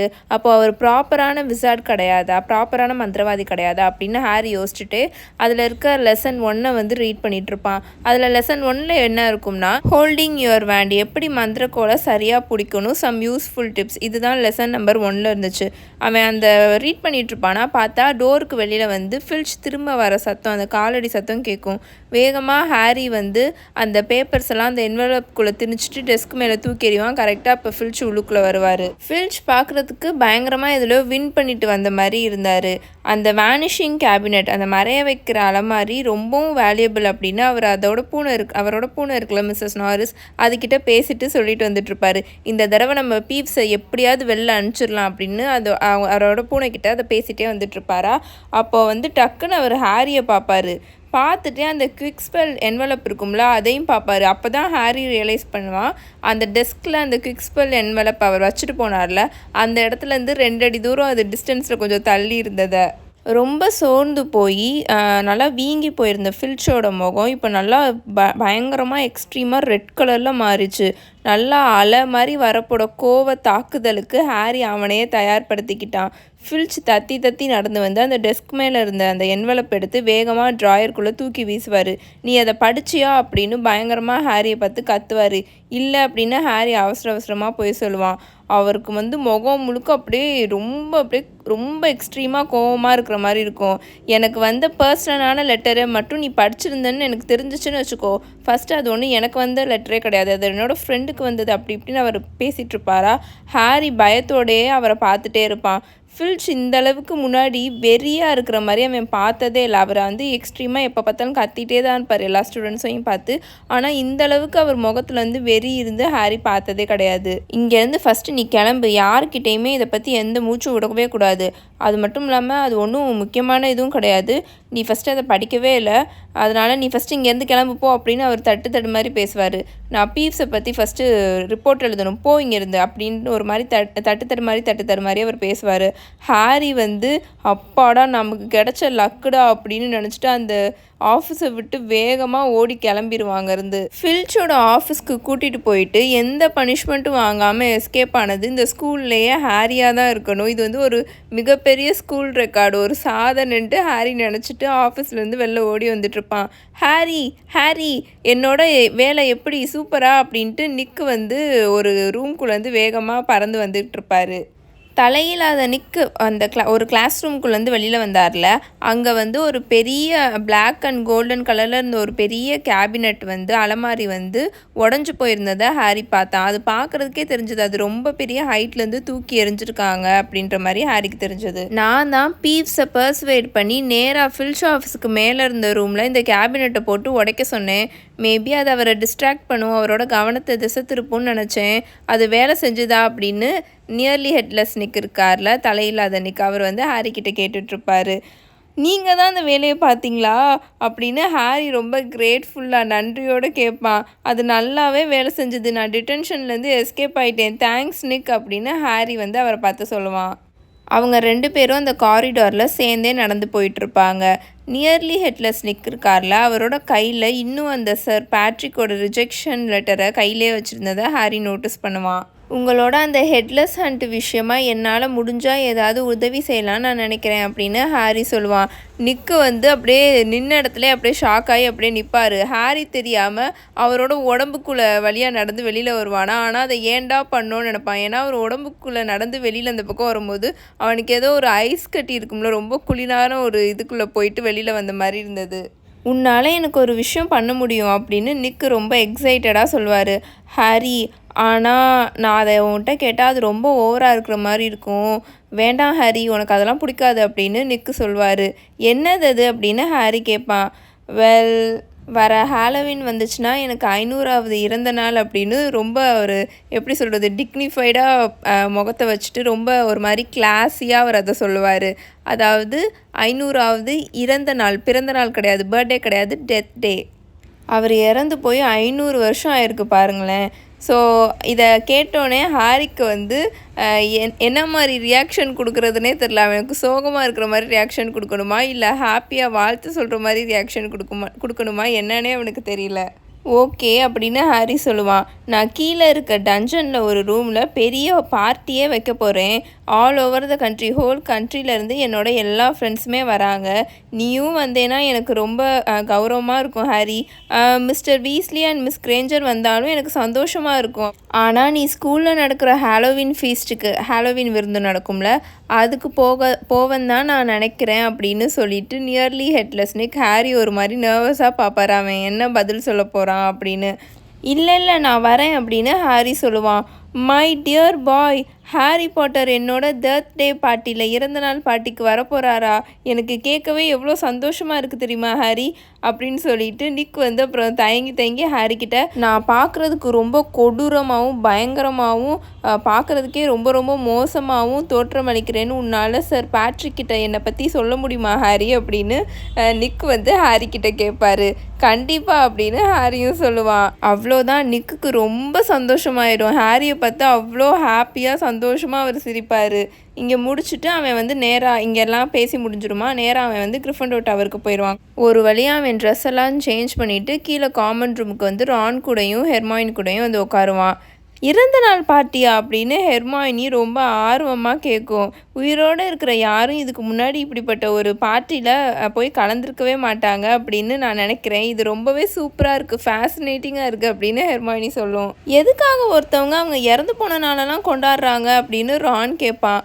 அவன் பார்க்குறதுக்கு ரொம்ப எரிச்சலாக இருப்பான். ஏன்னா அவன் வந்து போர்ஷன்ஸ் ஹோம்ஒர்க் இருக்கும்ல, அதை பாதி வந்து எழுதிக்கிட்டு இருப்பான் ஃபுல்லாக உட்காந்து. அதனால அவன் பார்க்குறதுக்கே ரொம்ப எரிச்சலாக இருப்பான். நீங்கள் வந்து நான் கிளாஸ் சப்ஜெக்ட்லாம் சொல்கிறேன்ல, இப்போ போர்ஷன் சொல்கிறேன், ஹிஸ்ட்ரி ஆஃப் மேஜிக் சொல்கிறேன், அதெல்லாம் யார் நடத்துகிறான்றதை நீங்கள் கதை கேட்கும் போதே கரெக்டாக கேட்டுட்டு வாங்க. அப்புறம் இல்லாட்டி உங்களுக்கு நடுவில் குழப்பம். இப்போ போர்ஷன்ஸ் கிளாஸ்னால் அதை வந்து ஸ்னேப் தான் எடுக்கிறாரு, அந்த மாதிரி கரெக்டாக நான் சொல்லும்போது அதை ஞாபகம் வச்சுக்கோங்க. எனக்கு இதை கேட்டாலே ரொம்ப டிப்ரெஸிங்காக இருக்குது அப்படின்னு ரான் சொல்லிட்டு இருப்பான். வெளியில் நல்லா மழை வெளுத்து வாங்கிட்டு இருந்துச்சு. அதனால விண்டோக்கு வெளியில் ஃபுல்லாக ரொம்ப ஒரு மாதிரி எக்ஸ்ட்ரீமாக இருட்டாக இருந்தது. ஆனால் உள்ளுக்குள்ளே எல்லாமே நல்லா பிரைட்டாக, எல்லாருமே ரொம்ப சேர்ஃபுல்லாகவும் சந்தோஷமாகவும் ஹாப்பியாகவும் இருந்தாங்க. அங்கே இருந்த ஃபயர் பிளேஸில் நல்லா ஃபயர் எரிஞ்சிட்டு இருந்ததா, அதை சுற்றி இருந்த ஸ்குவாஷியான ஆர்ம் சேர்ஸில் எல்லா ஸ்டூடெண்ட்ஸும் உட்காந்து அவங்க பாட்டுக்கு ரீட் பண்ணிவிட்டு அப்புறம் சும்மா பேசிவிட்டு அவங்களோட ஹோம்ஒர்க்லாம் எழுதிட்டு இருந்தாங்க. அங்கே வந்து ஃப்ரெட்டும் ஜார்ஜும் அவங்கள பற்றி தெரியும்ல, ஏதாவது சேட்டை பண்ணிகிட்டே தான் இருப்பானுங்க. அவனுங்க வந்து அந்த ஃபிலிபஸ்டர் பட்டாசு வாங்கினானுங்களே அந்த டயகனலியில், அதை வந்து சாலமாண்டர் பள்ளி இருக்குல்ல, அது வந்து ஒரு பெரிய பள்ளி மாதிரி இருக்கும். அந்த பள்ளிக்கு வந்து அதை ஊட்டி விட்டு அதை சாப்பிட கொடுத்தா அது என்ன ஆகுன்றது கண்டுபிடிக்கிறதுல ரொம்ப தீவிரமாக இருந்தானுங்க. அதனால் அவனுங்க என்ன பண்ணியிருப்பானுங்கன்னா, இந்த care of magical creatures class இருக்கும்ல, அதிலிருந்து ஒரு நல்ல ஒரு பிரைட் ஆரஞ்சு கலரில் இருந்த பெரிய அந்த சாலமாண்டர் பள்ளியை எடுத்துகிட்டு வந்திருப்பானுங்க. ஆனால் வந்து திருடிட்டு தான் வந்திருப்பானுங்க. ஆனால் நாங்கள் அதை அதை ரெஸ்கியூ பண்ணியிருக்கோம், காப்பாற்றிருக்கோம் அப்படின்னு சொல்லிட்டு இருப்பானுங்க. அதை வந்து அங்கேருந்து டேபிளில் வச்சுருப்பானுங்களா, அது பாட்டுக்கு நெளிஞ்சு வளைஞ்சிட்ருக்கும். எல்லா அங்கேருந்து ஸ்டூடெண்ட்ஸ்லாம் அது ரொம்ப க்யூரியஸாக பார்த்துட்ருப்பாங்க. ஹாரி வந்து ரான்கிட்டையும் ஹெர்மாயினிக்கிட்டையும் அந்த ஃபில்ச்சை பற்றியும் அந்த குவிக்ஸ்பெல் கோர்ஸ் இருக்குல்ல அதை பற்றியும் சொல்லலான்னு அவன் யோசிச்சுட்டு இருப்பானா. ஆனால் இப்போ அந்த சாலமண்டர் பள்ளி இருக்குல்ல, சடனாக இவனுங்க அந்த பட்டாசு அதுக்கு ஊட்டி விட்ருவானுங்க. அது பாட்டுக்கு பயங்கரமாக காற்றுல ஃபுல்லாக அது பாட்டுக்கு பறக்க ஆரம்பிச்சிடும். எக்ஸ்ட்ரீமாக பறந்து அது வாய்க்குள்ளேருந்து சத்தம் போட்டு ஸ்பார்க்ஸாக வர ஆரம்பிச்சிடும். பெர்சி நல்லா ஃப்ரெட்டையும் ஜார்ஜையும் நல்லா திட்டுன்னு திட்டி வசப்பாடிட்டு இருப்பான். அதே நேரம் அந்த சாலமண்டர் பள்ளி வாய்க்குள்ளேருந்து ஃபுல்லாக எப்படி ஆரஞ்சு கலரில் ஸ்டார்ஸாக வெளியில் வந்தால் எப்படி இருக்கும் அந்த மாதிரி ஸ்பார்க்ஸாக லைட்டாக வெளியில் வந்துட்டு இருந்துச்சு. அது என்ன பண்ணும், பறந்து போய் அந்த ஃபயர் பிளேஸ் இருக்குல்ல அதுக்குள்ளே போய் விழுந்துடும். பார்த்தா அதுக்குள்ளே அவனுங்க பட்டாசு தானே போட்டிருப்பானுங்க. அதனால அந்த ஃபயர் பட்ட உடனே பயங்கரமாக வெடித்து எக்ஸ்ட்ரீமாக எக்ஸ்ப்ளோஷன்ஸ்லாம் ஆயிரும். அங்கே நடந்த அந்த சலசலப்பில் ஹாரி வந்து ஃபில்ச்சை பற்றியும் கிக்ஸ்பெல்லை பற்றியும் அப்படியே மறந்துடுவான் சுத்தமாக. ஹாலோவீன் டே வந்துடும். ஹாரி ஏண்டா நிக்குக்கிட்ட இறந்தநாள் விழாவுக்கு இறந்தநாள் பார்ட்டிக்கு வரேன்ட்டு வாக்கு கொடுத்தான்ற மாதிரி ரெக்ரெட் பண்ண ஆரம்பிச்சிடுவான். ஏன்னா ரெஸ்ட் ஆஃப் த ஸ்கூலில் இருந்த எல்லாருமே ரொம்ப ஹாப்பியாக ஹாலோவீன் ஃபீஸ்ட்டுக்காக தான் வெயிட் பண்ணிகிட்டு இருப்பாங்க. நான் போன வருஷம் ஹாரி அவனோட ஃபர்ஸ்ட் இயரில் இருந்தபோது அந்த போன வருஷமே நான் சொல்லியிருப்பேன், போன வருஷம் இயர்லேயே நான் சொல்லியிருப்பேன், மொத்தமே ஹாக்வர்ட்ஸில் 4 ஃபீஸ்ட்டு தான் நடக்கும், 4 விருந்து நடக்கும். அது ஸ்டார்ட் ஆஃப் த டேர்ம் அவங்க அந்த ஸ்டார்டிங் செரிமனிலாம் முடிச்சு அவங்க ஃபஸ்ட்டு அந்த டேர்ம் ஸ்டார்ட் ஆகும்ல, அன்றைக்கி நாள் நைட்டு வந்து ஒரு விருந்து நடக்கும். அப்புறம் வந்து ஹாலோவீன் அப்போது ஒரு விருந்து நடக்கும், ஃபீஸ்ட் நடக்கும். அப்புறம் கிறிஸ்மஸ் அப்போது ஒரு ஃபீஸ்ட் நடக்கும். அப்புறம் எண்ட் ஆஃப் த டேர்ம் அந்த ஹோல் வருஷம் முடியும் போது ஒரு விருந்து நடக்கும். ஸோ இப்படி 4 விருந்து தானே நடக்குது. அதனால ஸ்கூலில் எல்லாருமே ரொம்ப எக்ஸைட்டடாக வெயிட் பண்ணிட்டு இருந்தாங்க ஹாலோவீன் ஃபீஸ்ட்டுக்காக. நம்ம இதையும் போன வருஷம் ஹாரி இருந்த போதே அந்த புக்லேயே நான் சொல்லியிருப்பேன். ஹோல் இந்த ஹாலோவீன் அப்புறம் கிறிஸ்மஸ்க்கு அப்போலாம் எக்ஸ்ட்ரீமாக வேறு லெவலில் சூப்பராக வந்து டெக்கரேட் பண்ணி வச்சுருப்பாங்க ஹோல் ஹாக்வர்ட்ஸ் கேஸ்டிலே, எஸ்பெஷலி அந்த கிரேட் ஹாலில். அதே மாதிரி தான் இந்த வருஷமும் ஹாலோவீனுக்காக உயிரோடு இருக்கிற பேட் இருக்கும்ல, வவ்வால், அதை வச்சு டெக்கரேட் பண்ணியிருந்தாங்க. அப்புறம் வந்து ஹாக்ரிட் வளர்த்துட்டு வந்துடுறாருல அந்த பம்ப்கின், அதை வந்து பெருசாக ஒரு லேண்டன் இருக்கும்ல விளக்கு மாதிரி அதை காவ் பண்ணி வச்சுருந்தாங்க. அது பார்க்குறதுக்கு ரொம்ப ரொம்ப பெருசாக இருந்தது. விட்டால் அதுக்குள்ளே ஒரு 3 பெரிய மனுஷங்க போய் உக்காந்துக்கலாம், அந்தளவுக்கு அது நல்லா பெருசாக இருந்தது. இதில் ஒரு ரூமர் வேறு அங்கே பரவிட்டு இருந்தது. என்னென்னா டம்பிள்டோர் வந்து டான்ஸ் ஆடுற ஸ்கெலிட்டன்ஸ் இருக்கும்ல, டான்ஸ் ஆடுற எலும்புக்கூடு, அந்த குரூப்பை வந்து புக் பண்ணியிருப்பார் போல் என்டர்டெயின்மெண்ட்டுக்கு. அந்த மாதிரி ஒரு ரூமர் வேறு அங்கே பரவிட்டு இருந்தது. ப்ராமிஸ் இஸ் அ ப்ராமிஸ் பண்ணிட்டேன்னா கொடுத்த வாக்கு கொடுத்தது தான் அப்படின்னு பாஸியாக ஹாரிக்கு ரிமைண்ட் பண்ணிகிட்ருக்கோம். இறந்த நாள் பார்ட்டிக்கு நீ வரேன்னு வாக்கு கொடுத்துருக்க, அதை மீறக்கூடாது ஹாரி அப்படின்னு சொல்லிட்டு இருக்கோம். கரெக்டாக 7 o'clock ஆனோடனே ஹாரி, ரான், ஹெர்மாயினி 3 பேருமே அந்த கிரேட் ஹால்லேருந்து வெளியில் வந்துட்டுருப்பாங்க. அந்த கிரேட் ஹால் ஃபுல்லாக எல்லா டெஸ்க்லேயுமே நல்லா கோல்டு பிளேட்ஸ் அப்புறம் கேண்டில்ஸ்லாம் ஜொலிச்சுட்ருக்கோம். ஆனாலும் அவங்க அங்கேருந்து வெளியில் வந்து நேராக டஞ்சன்ஸை நோக்கி நடந்து போயிட்டுருப்பாங்க. நிக்கோட அந்த இறந்த நாள் பார்ட்டிக்கு போகிற வழி இருக்குல்ல, அந்த போகிற வழி ஃபுல்லாக அந்த பாத்வே ஃபுல்லாக கேண்டில்ஸாக பொருத்தி வச்சுருந்தாங்க. அது என்ன தான் கேண்டில்ஸாக பொருத்தி வச்சுருந்தாலும் அது பார்க்குறதுக்கு ரொம்ப சேர்ஃபுல்லாலாம் இல்லை, பார்க்குறதுக்கு ரொம்ப ஒரு மாதிரி மோசமாக இருந்தது. ஏன்னா அந்த கேண்டில்ஸ்லாம் நல்லா ஜெட் பிளாக் கலரில் ஒல்லியாக, அது பார்க்கவே ரொம்ப அமானுஷ்யமாக இருந்த மாதிரி இருந்தது. அப்புறம் அங்கே வந்து பொருத்தி வச்சுருந்த லைட்லாம் ரொம்ப டிம்மாக ஒரு மாதிரி ப்ளூ கலரில், அதுவும் ஒரு அமானுஷ்யமான ஒரு என்விரான்மெண்ட் எப்படி இருக்கும் அந்த மாதிரி வந்துட்டு இருந்தது. அவங்க கீழே டஞ்சனில் இறங்க அந்த டெத் டே பார்ட்டி, அந்த இறந்தநாள் பார்ட்டி நடக்கிற இடத்துக்கு போக போக குளிர் வந்து ரொம்ப அதிகமாகிட்டு இருந்தது, டெம்பரேச்சர் ரொம்ப லோவாகிட்டு இருந்ததா. ஹாரி வேகமாக அவனோட ரோப்ஸ் இருக்கும்ல அதை நல்லா டைட்டாக சுற்றி அவன் மேலே வச்சுப்பான். அப்போ வந்து ஹாரிக்கு ஒரு சத்தம் கேட்கும். என்னென்னா, ஐயோ இது எனக்கு சொல்லவே ஒரு மாதிரி இருக்குது, நிறைய பேத்துக்கு இது பிடிக்காதுன்னு நினைக்கிறேன். ஒரு 1000 ஃபிங்கர் நெயில்ஸ் இருக்கும்ல, அது ஒரு பெரிய பிளாக் போர்டில் ஸ்க்ராப் பண்ணிடுற மாதிரி ஒரு சத்தம் கேட்டுட்டு இருந்துச்சு. ஐம் வெரி சாரி, ஆனால் அந்த மாதிரி கேட்டுட்டு இருந்துச்சா. இதுக்கு பேர் தான் மியூசிக்கா அப்படின்னு ரான் எரிச்சலாக கேட்பான். அங்கே இருந்த கார்னரில் இவங்க 3 பேரும் நடந்து போவாங்களா. அங்கே ஒரு பெரிய டோர்வே இருக்கும். அதுக்கு முன்னாடி பிளாக் வெல்வெட் கலரில் ஒரு பெரிய ஸ்க்ரீன் தொங்கிட்டுருக்கும். அது பக்கத்தில் நியர்லி ஹெட்லெஸ் நிற்கிறத இவங்க பார்ப்பாங்க. மை டியர் ஃப்ரெண்ட்ஸ் அப்படின்னு ஒரு மாதிரி மோன்ஃபுல்லாக, எப்படி சொல்கிறது, துக்கம் தூக்கலாக இருந்த ஒரு குரலில் வந்து அவர் வெல்கம் பண்ணுவார். நீங்கள் எல்லாரும் வந்தது எனக்கு ரொம்ப சந்தோஷமாக இருக்குது அப்படின்னு சொல்லுவார். அவரோட தொப்பியை கழட்டி இவங்கள பார்த்து கீழே குனிஞ்சு பவ் பண்ணி அவங்கள உள்ளுக்குள்ளே கூட்டிகிட்டு போவார். இவர் வந்து ரொம்ப முன்னாடி வாழ்ந்தவர் இல்லையா, அந்த காலத்து மனுஷர். அப்போல்லாம் எல்லாருமே அவங்களோட ஹேட்டை கழட்டி யார் வந்தாலும் அவங்களுக்கு ஒரு பவ் பண்ணி தானே வெல்கம் பண்ணுவாங்க. அந்த மாதிரியே அவரும் செஞ்சு உள்ளுக்குள்ளே கூட்டிகிட்டு போவார். அங்கே பார்த்தா வேறு லெவலில் அங்கே ஒன்று நடந்துகிட்ருக்கும். இதுக்கு முன்னாடி அவங்க இப்படிலாம் பார்த்துருக்கவே மாட்டாங்க. அங்கே நூற்றுக்கணக்கான டிரான்ஸ்லூசன்ட் பீப்புள் இருக்காங்களே, ஐ மீன் இந்த ஆவிங்க தான். ஒளிலாம் அவங்க லைட்டெல்லாம் அவங்க உடம்பு வழியாக ஊடுருவி வெளியில் வரும். அப்படியே டிரான்ஸ்பரண்ட்டாக இருக்கிற மாதிரி இருப்பாங்க. அங்கே இருந்த பெரிய டான்ஸ் ஃப்ளோரில் நெருக்கி அடிச்சுட்டு அவங்க பார்த்துக்க ஃப்ளோட் ஆகி டான்ஸ் ஆடிட்டு இருப்பாங்க. எதுக்கு டான்ஸ் ஆடிட்டு இருப்பாங்கன்னா, அங்கே வந்து ஒரு ஸ்டேஜ் போட்டிருப்பாங்க. அதுவும் பிளாக் கலரில் டெக்கரேட் பண்ணியிருப்பாங்க. அங்கே ஆர்கெஸ்ட்ரா பேண்டு குழுவினர் வேறு இருப்பாங்க. அவங்களும் பேய்ங்க தான், கோஸ்ட்டு தான். அவங்க வந்து ஒரு 30 இன்ஸ்ட்ருமெண்ட்ஸை வந்து வாசிச்சுட்டு இருப்பாங்களா. அதில் வந்து ஒரு மாதிரி ஈரியான மியூசிக், ஒரு மாதிரி வித்தியாசமாக அமானுஷ்யமாக இருக்கும்ல, அந்த மாதிரி மியூசிக் வந்துட்டுருக்கும். அதுக்கு வந்து இங்கே டான்ஸ் ஃப்ளோரில் இருந்த எல்லா பேய்களும் டான்ஸ் ஆடிட்டுருப்பாங்க. அவங்க மூச்சு விட ஒரு மாதிரி மிஸ்டாக மேலே ஃபார்ம் ஆகிட்ருக்கும். அந்த ரூம்குள்ளே என்டர் ஆனோடனே ஏதோ ஃப்ரீசருக்குள்ளே என்டர் ஆன மாதிரி ஹாரிக்கும் ஹெர்மாயினிக்கும் ரானுக்கும் இருந்தது. நம்ம போய் சுற்றி பார்க்கலாமா அப்படின்னு ஹாரி சஜஸ்ட் பண்ணுவான். ஆனால் நம்ம ஜாக்கிரதையாக இருக்கணும், நம்ம யார் உடம்புக்குள்ளேயும் புகுந்து வெளியில் வந்துடக்கூடாது அப்படின்னு ரான் வந்து நர்வஸாக சொல்லிகிட்டு இருப்பான். அவங்க 3 பேரும் அந்த டான்ஸ் ஃப்ளோருக்கு ஓரமாக நடந்து போயிட்டுருப்பாங்க. பார்த்தா அங்கே எக்கச்சக்கமாக டிஃப்ரெண்ட்டாக இருக்கிற ஆவிங்கெல்லாம் இருக்குங்க, உட்காந்துட்ருக்குங்க, நடந்துகிட்ருக்குங்க. அங்கே வந்து ஒரு குரூப் ஆஃப் நன்ஸ் இருப்பாங்க. நம்ம நன்ஸ் பேய்கள்லாம் பார்த்துருக்கோம்ல, நன்னுனே ஒரு படமே வந்துச்சுன்னு நினைக்கிறேன், பேய் படம். அந்த மாதிரி ஒரு மாதிரி வெளுத்து போன, அவங்க ஆக்சுவலி ரொம்ப பேர்ல் ஒயிட் கலரில் தான் இருந்தாங்க. அந்த மாதிரி நன்ஸ்லாம் அங்கே நின்றுட்டு இருந்தாங்க. நல்ல சங்கிலினால் கட்டப்பட்டிருந்த ஒரு முரடாக இருக்கிற மாதிரி ஒரு மனுஷனோட ஆவியும் அங்கே நின்றுட்டு இருந்தாங்க. அப்புறம் வந்து ஃபேட் ஃப்ரையர் இருக்கார்ல, தி ஃபேட் ஃப்ரையர், அவரை பற்றி நான் போன வருஷம் ஹாரி இருந்தபோதே அந்த ஃபஸ்ட் இயர் புக்லேயே நான் சொல்லியிருப்பேன். அவர் வந்து ஹஃபில் பஃப் கோஸ்ட்டு. அவர் வந்து எப்போயுமே பார்க்குறதுக்கு ரொம்ப சீர்ஃபுல்லாக சந்தோஷமாக இருப்பார். அவர் வந்து அங்கே இருந்த ஒரு நைட்னா அந்த போர் வீரன்லாம் இருப்பாங்களா, அவரோட நெத்தியில் வந்து நல்லா அம்பு தொலைச்சி அந்த அம்பு நீட்டிட்டு நின்றுட்டு இருந்துச்சு. அந்த நைட் கூட நின்று சேர்ஃபுல்லாக ஹாப்பியாக என்னமோ பேசிகிட்டு இருந்தார். அப்புறம் பார்க்குறதுக்கே ரொம்ப ரொம்ப மோசமாக பயங்கரமாக காட்சியளிப்பார்ல, த பிளட்டி பேரன் கோஸ்ட்டு, ஸ்லிதரின் ஹவுஸோட கோஸ்ட்டு. அவர் மேலே வேறு ஃபுல்லாக சில்வர் கலரில் பிளட் ஸ்டெயின்ஸாக இருக்கும். அவருக்கு வந்து எல்லா அவங்களும் கொஞ்சம் முக்கியத்துவம் கொடுத்து பேசிகிட்டு இருந்தாங்க. அதை பார்த்து ஹாரி வந்து சர்ப்ரைஸே ஆகலை. ஏன்னா அவரை பார்த்து எல்லா அவங்களும் மோஸ்ட்லி பயப்படுவாங்க. அதனால் ஓ நோ போச்சு அப்படின்னு ஹெர்மாயினி கத்தி அப்படியே அங்கேயே நிற்கும். திரும்புங்க, என்னால் இந்த மார்னிங் மெட்டல் கூடலாம் பேச முடியாது அப்படின்னு ஹெர்மாயினி சொல்லுவோம். யார் அப்படின்னு ஹாரி கேட்பான். ஃபர்ஸ்ட் ஃப்ளோரில் இருக்க கேர்ள்ஸ் டாய்லெட்டில் தான் அந்த ஆவி சுற்றிக்கிட்டு இருக்கு அப்படின்னு ஹெர்மாயினி சொல்லும். என்னது, அது டாய்லெட்டில் சுற்றிக்கிட்டு இருக்கா அப்படின்னு ஹாரி கேட்பான்.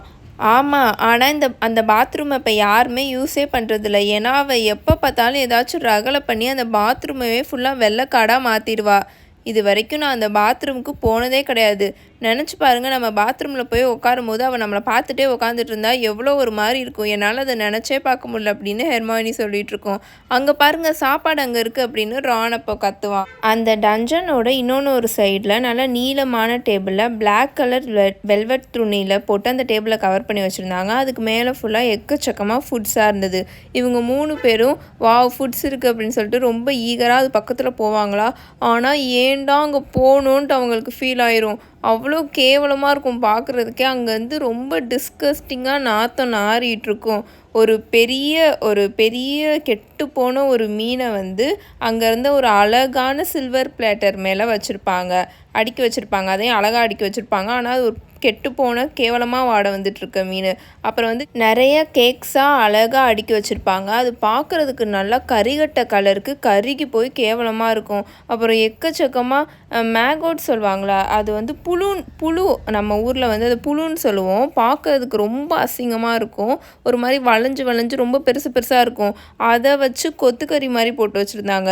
அப்புறம் ரொம்ப இந்த பூஞ்சானம் பிடிச்சி போயிருக்குன்னு சொல்லுவாங்கள்ல, ஒரு மாதிரி கெட்டு போனால் அதில் வந்து சாஃப்டாக ஒரு மாதிரி பூஞ்சானம் பிடிச்ச மாதிரி இருக்கும். அந்த மாதிரி எக்கச்சக்கமாக, அதுவும் க்ரீன் கலரில் பூஞ்சானம் பிடிச்சி போன ஒரு சீஸ் கட்டியை வந்து எக்கச்சக்கமாக நிறைய அடுக்கி வச்சுருந்தாங்க. இது எல்லாத்துக்கும் ஒரு சென்டர் ஆஃப் த அட்டென்ஷன் மாதிரி ஒரு மகுடம் மாதிரி அந்த டேபிளுக்கு நடுவில் நல்லா பெருசாக டாம்ஸ்டோன் இருக்கும்ல, கல்லறை கல், அந்த கல்லறை கல் ஷேப்பில் ஒரு பெரிய கேக் செஞ்சு வச்சுருப்பாங்க. அதில் வந்து தார் ரோடு இருக்குல்ல, அந்த கலரில் வந்து ஐசிங் பண்ணி அதில் எழுதியிருப்பாங்க. என்ன எழுதியிருப்பாங்கன்னா, sir Nicholas de Mimsy Porpington died 31st August 1492. உங்களுக்கு புரியுதா? அவர் வந்து 1492 இறந்து போயிருக்காரு. இப்போ வந்து இதை வச்சு நீங்கள் ஒன்று கால்குலேட் பண்ணால், இப்போ வந்து அவருக்கு 500வது பிறந்த நாளா, விச் மீன்ஸ் ஹாரி வந்து இப்போது அவனோட செகண்ட் இயர் ஹாக்வர்ட்ஸை 1992 அட்டன் பண்ணிகிட்ருக்கான். 1992 ஹாரி வந்து செகண்ட் இயர் ஹாக்வர்ட்ஸ் அட்டன் பண்ணிகிட்ருக்கான். அவனுக்கு வந்து இப்போ வயசு வந்து 12. அப்போது அங்கே பார்க்குறதுக்கு நல்லா கொஞ்சம் குண்டாக இருந்த ஒரு ஆவி வந்து அந்த டேபிள் மேலே இருந்த ஒரு சாலமின் மீன் இருக்கும், அதில் வந்து ரொம்ப நாற்றம் அடிச்சிட்ருக்கும். அது கீழே குனிஞ்சு அது நல்லா வாயை திறந்துட்டு அது கூடால நடந்து அப்படியே மிதந்து போகும். ஹாரி அதை அப்படியே ஷாக்காக பார்ப்பான். அதுக்கிட்ட கேட்பான், நீங்கள் இப்படி அது கூடால மிதந்து போனாலும் உங்களால் அதை டேஸ்ட் பண்ண முடியுமா, உங்களுக்கு அந்த டேஸ்ட் தெரியுமா அப்படின்னு ஹாரி கேட்பான். கிட்டத்தட்ட அப்படின்னு சொல்லிட்டு சோகமாக அந்த ஆவி அங்கேருந்து ஃப்ளோட் ஆகிட்டு போயிடும். இது எல்லாத்துலேருந்தும் நல்லா ஸ்ட்ராங்காக ஃப்ளேவர் வரணுன்னு தான் இது எல்லாத்தையுமே நல்லா கெட்டு போக வச்சுருக்காங்க அப்படின்னு ஹெர்மாயினி ரொம்ப நாலேஜபிளாக சொல்லும், புத்திசாலித்தனமாக இருக்கிற மாதிரி சொல்லிட்டு நல்லா மூக்கை இறுக்கமாக பிடிச்சிக்கிட்டு அங்கே அந்த புழு கொத்துக்கறி இருக்கும்னா, அந்த மேகோட் கொத்துக்கறி, அது பக்கத்தில் போய் அதை உத்து பார்த்துட்ருக்கோம். இங்கேருந்து கிளம்பலாமா, எனக்கு வயிற்றை புரட்டிக்கிட்டு வருது அப்படின்னு ரான் சொல்லிட்டு இருப்பான். அவங்க லைட்டாக தான் அந்த பக்கம் திரும்ப வருவாங்க. பார்த்தா அந்த டேபிளுக்கு அடியிலேருந்து ஒரு உருவம் இவங்க முன்னாடி வந்து நின்று பாதி மிட் ஏரில் அப்படியே ஃப்ளோட் ஆகிட்டு நிற்கும். ஹலோ பீவ்ஸ் அப்படின்னு ஹாரி ரொம்ப காஷியஸாக சொல்லுவான். அங்கே இருந்த எல்லா கோஸ்ட்டுமே பார்க்குறதுக்கு ரொம்ப பேர்ல் ஒயிட் கலரில் ரொம்ப அப்படியே டிரான்ஸ்க்ளூசண்ட்டாக தானே இருந்தாங்க. ஒரு மாதிரி இன்விசிபிளாக அந்த மாதிரி தான், இன்விசிபிள்ன்றதில் ஒரு மாதிரி ஆவிங்கெல்லாம் எப்படி இருக்கும் அப்படி தானே இருந்தாங்க. ஆனால் நம்ம பீவ்ஸ் மட்டும் எப்படி இருந்தாருன்னா, நல்லா ஆரஞ்சு கலரில், பிரைட் ஆரஞ்சு கலரில் பார்ட்டி ஹேட்டை தலையில் போட்டுட்டு நிறையா எக்கச்சக்கமாக பவுட்டையெல்லாம் அது மேலே போட்டுட்டு நல்லா சிரிச்சுக்கிட்டு ஒரு மாதிரி ரொம்ப குறும்புத்தனமான ஒரு சிரிப்பை சிரிச்சுட்டு நக்கலாக சிரிச்சுட்டு நின்றுட்டு இருந்துச்சு. சாப்பிட்றதுக்கு ஏதாவது வேணுமா அப்படின்னு பீவ்ஸ் ஒரு மாதிரி ஸ்வீட்டாக கேட்டுட்டு அவங்க முன்னாடி ஒரு பவுலை நீட்டும். அந்த பவுல் ஃபுல்லாக பீனட்ஸாக இருக்கும், ஆனால் அது ஃபுல்லாக பூஞ்சானம் பிடிச்சி போயிருக்கும். அதை நீட்டிகிட்டு இருக்குமா, நோ தேங்க்ஸ் அப்படின்னு ஹெர்மாயினி சொல்லும். நீ அந்த பாவப்பட்ட மிர்டலை பற்றி பேசுகிறத நான் கேட்டேன் அப்படின்னு பீவ்ஸ் சொல்லும். அதோட கண்ணில் ஃபுல்லாக அப்படியே கதகளி டான்ஸே ஆடும்.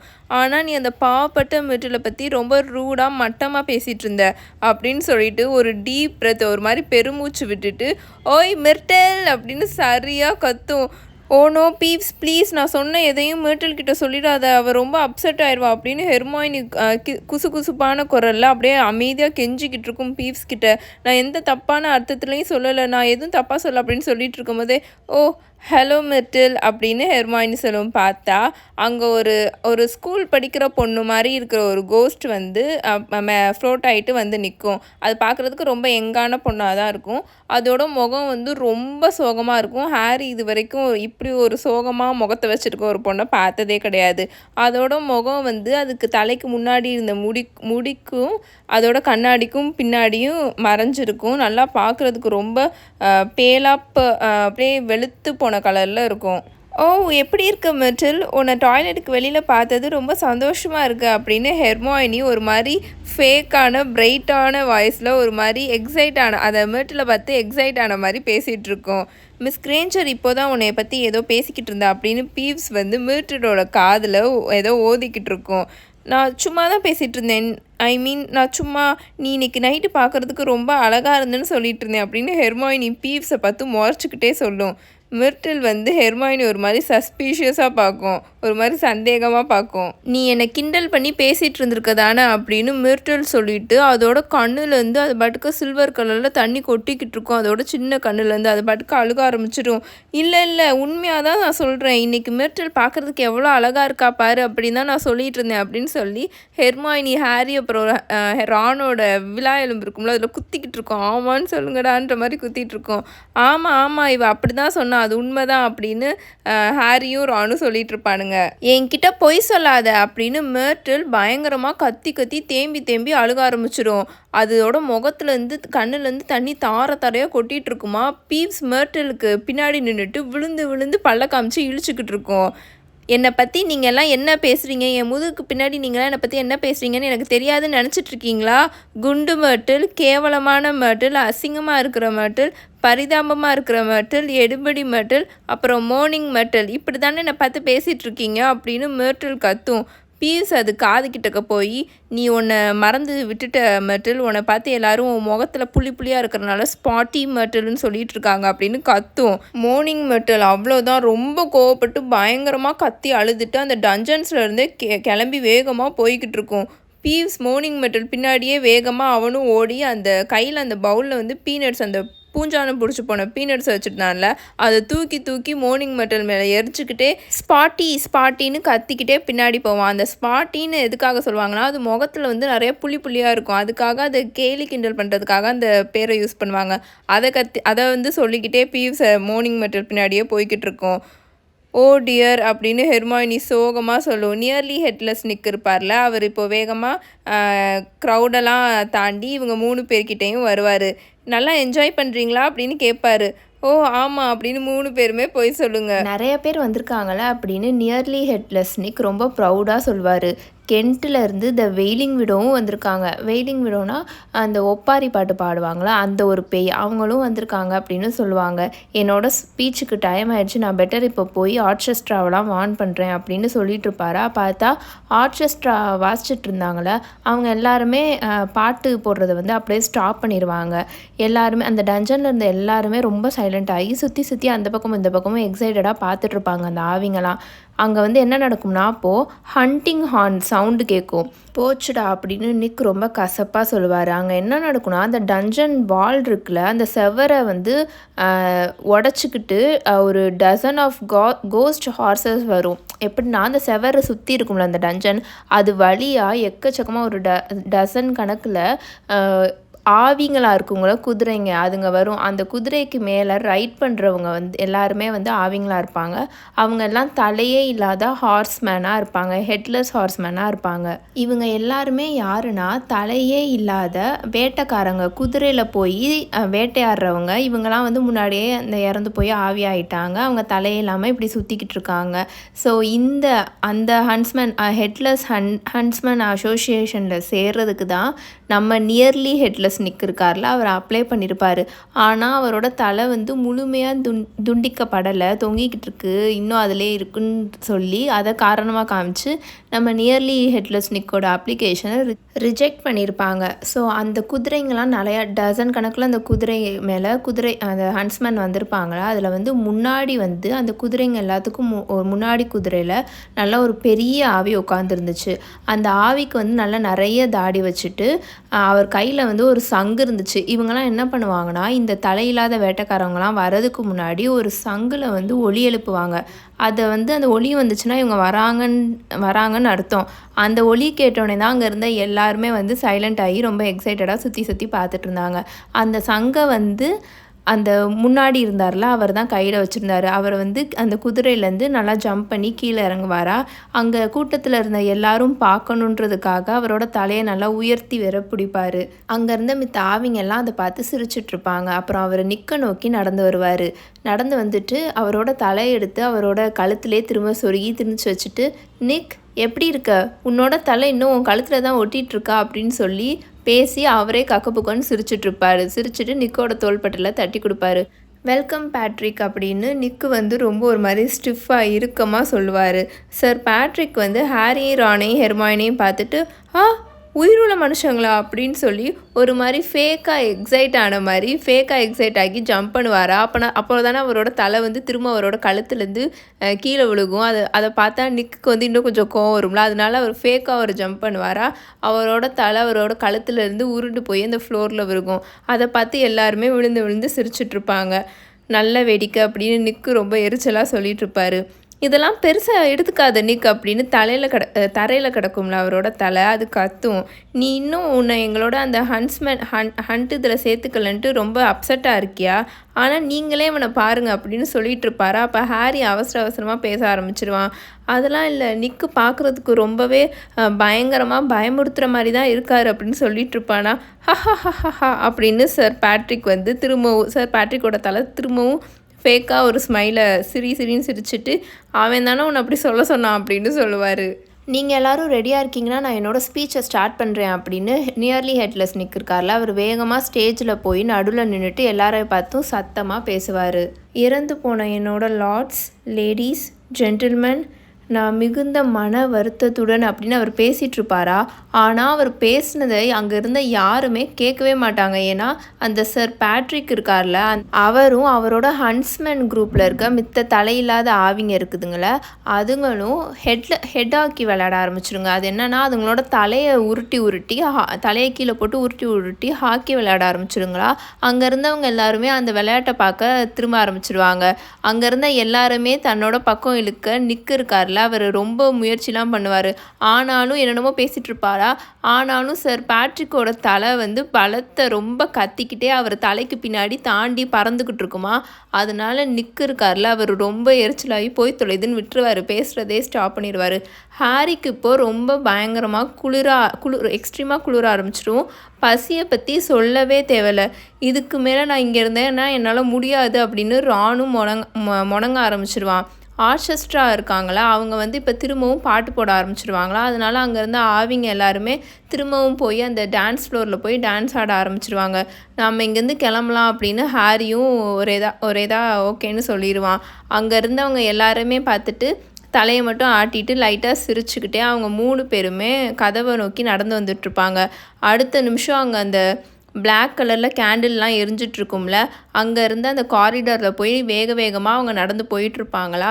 புட்டிங்காவது இன்னும் மிச்சம் இருக்குன்னு நினைக்கிறேன் அப்படின்னு ரான் சொல்லிகிட்ருப்பான். அவங்க 3 பேரும் இப்போ இந்த கிரேட் ஹாலுக்கு கூட்டிகிட்டு போகிற படிக்கட்டில் நடந்து போய்கிட்டு இருப்பாங்க. அப்போது ஹாரிக்கு திரும்ப அந்த வாய்ஸ் கேட்கும். எப்படி கேட்கும்னா, கில், ரிப், டியர் அந்த மாதிரி அந்த வாய்ஸ் கேட்டுட்ருக்கோம். அதே குரல் லாக்கர்ட்டோட ஆஃபீஸில் அவன் இருந்தபோது அவனுக்கு ஒரு வாய்ஸ் கேட்டுச்சுல, ரொம்ப மோசமான அப்படியே எப்படி சொல்கிறது, ரத்தத்தையே உரைய வைக்கிற மாதிரி அந்த வாய்ஸ். அது திரும்பவும் கேட்கும். அவன் தடுமாறி அந்த கல் சுவர் இருக்கும்ல, அதை பிடிச்சிக்கிட்டே அப்படியே நின்றுட்டு ரொம்ப மங்கலாக இருந்துச்சு அந்த காரிடார். அதவே மேலையும் கீழேயும் சுற்றி பார்த்துட்டே இருப்பானா. அந்த குரலை அவனால் எவ்வளோ உன்னிப்பாக கேட்க முடியுதோ அவ்வளோ உன்னிப்பாக கேட்கணும்னு நல்லா அப்படியே உத்து கேட்டுக்கிட்டு இருப்பான். ஹாரி, நீ என்ன பண்ணிகிட்ருக்க அப்படின்னு ரான் கேட்பான். அதே வாய்ஸ், கொஞ்சம் சத்தம் போடாது அப்படின்னு சொல்லுவான். ரொம்ப பயங்கரமாக பசி, ரொம்ப நாளாக சாப்பிடல அப்படின்னு அந்த வாய்ஸ் கேட்டுட்ருக்கோம். கவனமாக கேளுங்க அப்படின்னு ஹாரி அவசரமாக சொல்லுவான். ரானும் ஹெர்மாயினியும் உறைஞ்சி போய் அவனே பார்த்துட்ருப்பாங்க.